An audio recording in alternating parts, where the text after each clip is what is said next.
سنتے ہیں اردو میں خصوصی اپڈیٹ۔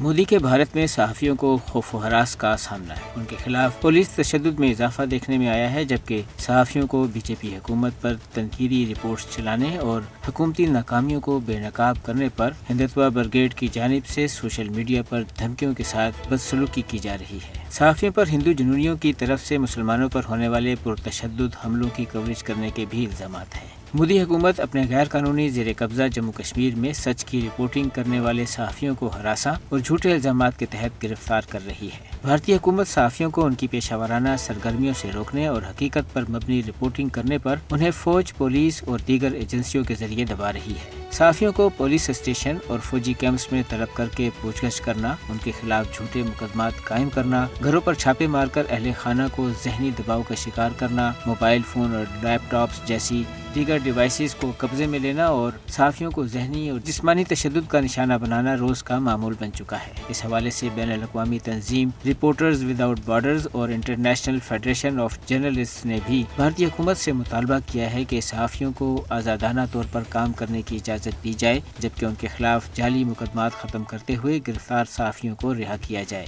دوسری طرف خالصتان ریفرنڈم کے حوالے سے آج برطانیہ کے گردوارہ رام گڑھیا میں ووٹنگ ہو رہی ہے۔ اس سے قبل 10 دسمبر کو جنیوا میں خالصتان ریفرنڈم کے لیے سوئٹزرلینڈ، فرانس، اٹلی اور جرمنی کے 6000 سے زائد سکھوں نے ووٹ ڈالے۔ سکھوں کو 1947 سے بھارتی حکومتوں کے ہاتھوں مسلسل استحصال کا سامنا ہے، جس کی وجہ سے خالصتان تحریک نے زور پکڑا۔ خالصتان ریفرنڈم کا آغاز 31 اکتوبر 2021 کو لندن سے ہوا۔ ریفرنڈم میں سکھوں کی بڑی تعداد میں شرکت نے بھارت کو بے چین کرنے کے علاوہ اسٹیبلشمنٹ کو سخت پیغام دیا کہ وہ سکھوں کو ان کا پیدائشی حق آزادی دینے کے لیے تیار رہے۔ خالصتان ریفرنڈم کے نتائج کا اعلان پنجاب ریفرنڈم کمیشن ووٹنگ کے آخری مرحلے کے بعد کرے گا اور یہ اگلے 6 ماہ میں مکمل ہو جائے گا۔ ریفرنڈم کے نتائج اقوام متحدہ اور بین الاقوامی اداروں کو پیش کیے جائیں گے تاکہ وسیع تر اتفاق رائے پیدا کیا جا سکے۔